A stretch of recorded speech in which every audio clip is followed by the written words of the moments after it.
मैं लोगों के सेल्फी लेने के जुनून को देखकर अक्सर हैरान हो जाती हूँ, जब वो खूबसूरत मनाज़र को देखने के बजाय सारा वक्त सेल्फियाँ लेने में गुजार देते हैं और बाद में फ़ोटो देखते हुए हैरान होते हैं कि देखो कितना प्यारा मंज़र है। उनको ये भी याद नहीं होता कि ये मंज़र किस जगह का है।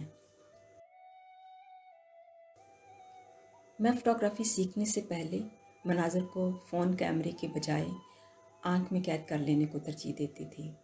बेशक यादगारी के लिए कुछ तस्वीर भी लेती थी, लेकिन ऐसे नहीं कि बस मुझे कुछ याद ही ना रहे कि ये मंज़र किस जगह का है। अक्सर सफ़र से वापस आकर कई दिनों या महीनों के बाद ट्रैवल लॉग लिखती हूँ, और ये ट्रैवल लॉग मैं 1 साल बाद लिख रही थी।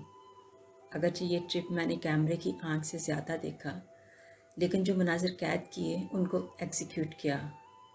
उम्मीद करती हूँ कि इस सफ़र में आपको साथ लेकर चलूँगी।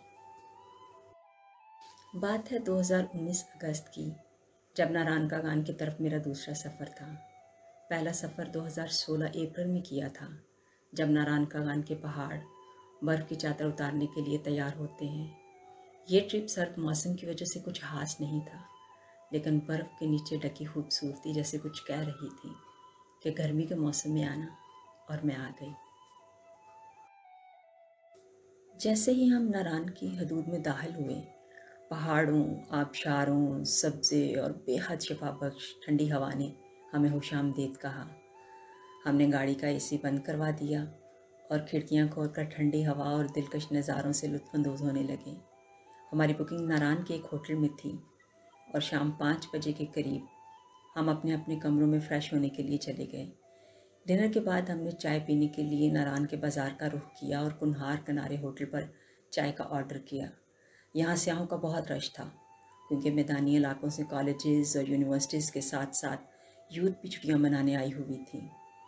चूँकि सफ़र की थकान ज़्यादा थी, तो जल्दी ही हम सोने के लिए चले गए। सुबह का सफ़र मेरे लिए ख़ास अहमियत रखता था, क्योंकि जो सफ़रनामों में पढ़ा था अब अपनी आंखों से देखने वाली थी, वो भी DSLR के साथ। बाबू सर के बारे में तारड़ साहिब के सफ़रनामों में पढ़ा था, और ऐसा लगा जैसे वो कहना चाहते हों कि जिसने बाबू सर नहीं देखा उसने सियाहत ही नहीं की।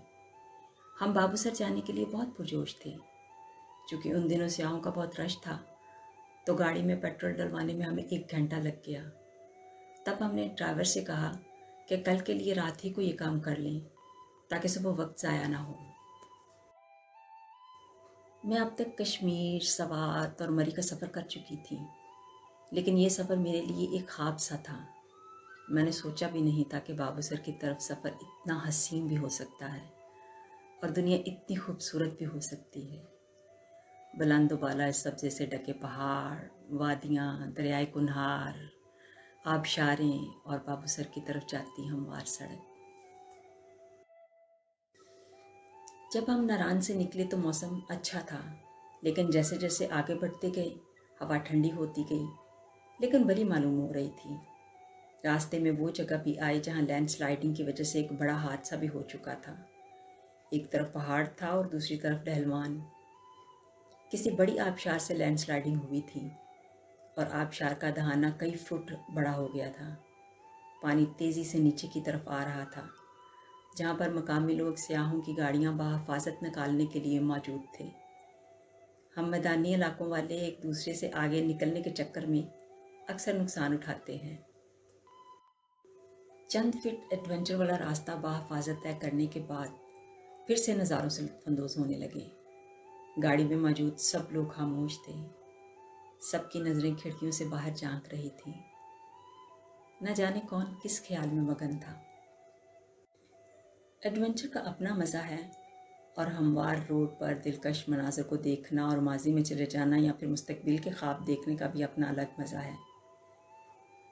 जहाँ माजी का गम रूह अफ़ज़ा बन जाए और मुस्तकबिल जैसे हाल लगने लगे, तो बाबू सर टॉप की तरफ सफ़र कीजिए। मैंने और अकरम ने अपनी बाईं जानब निगाह की तो लुलू सर झील का बोर्ड देखा, लेकिन सब चूँकि अपने अपने ख्यालों में खोए हुए थे, तो हमने सोचा कि पहले बाबू सर जाया जाए, क्योंकि वहाँ का मौसम पता नहीं कब क्या हो जाए और वापसी पर यहाँ रुका जाए।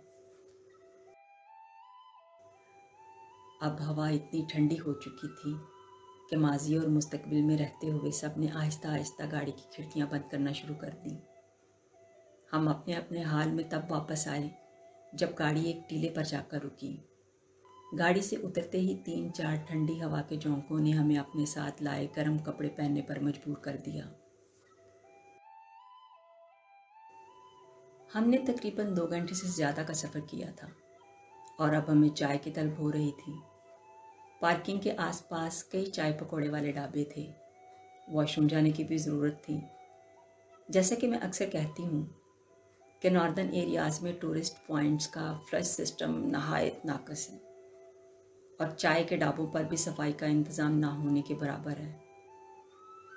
पंजाबी का एक मुहावरा कुछ इस तरह है कि नाक से उतार कर गाल पर लगाना, और यही कुछ शुमाली इलाकों के करीब करीब सभी ढाबों में होता है।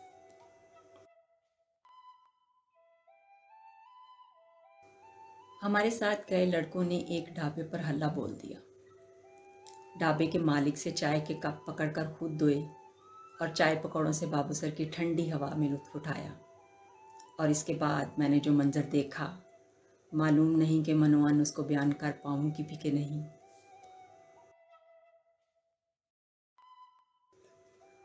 पहाड़ों में दादागिरी का लक़्ब अगर किसी पहाड़ को दूं तो वो बाबू सर है।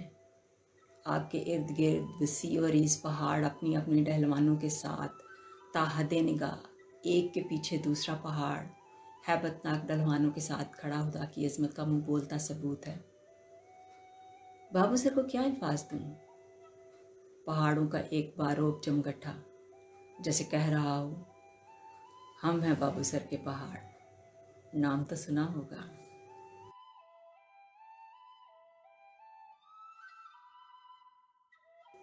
जून के शुरू की बर्फबारी के निशान अभी तक बाकी थे। एक वसी ढलवान पर बर्फ ही बर्फ थी, दूसरी तरफ चलास और कई झीलों की तरफ जाता बल खाता रास्ता।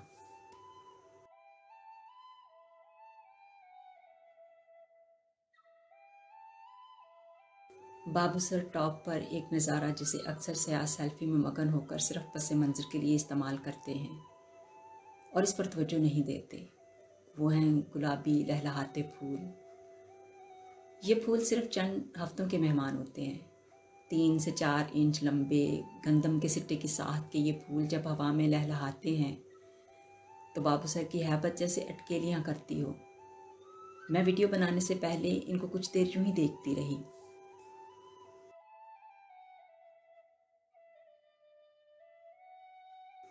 ये फूल अपनी धुन में मगन बाबू सर की हैबत नाकी से बेनियाज रोमानवी तासर भी दे रहे थे, जैसे कह रहे हों, हमें देखो, हम पर निगाह डालो, तुम्हें इन अजीम पहाड़ों के अंदर का खलंडरापन देखने को मिलेगा।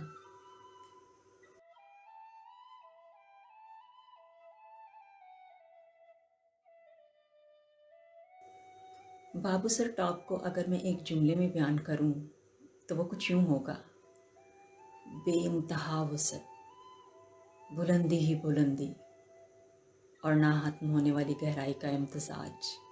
बाबू सर टॉप। मौसम सर्द होता जा रहा था पर रोशनी अभी बाकी थी। इससे पहले कि शाम आए हमने वापसी की राह ली।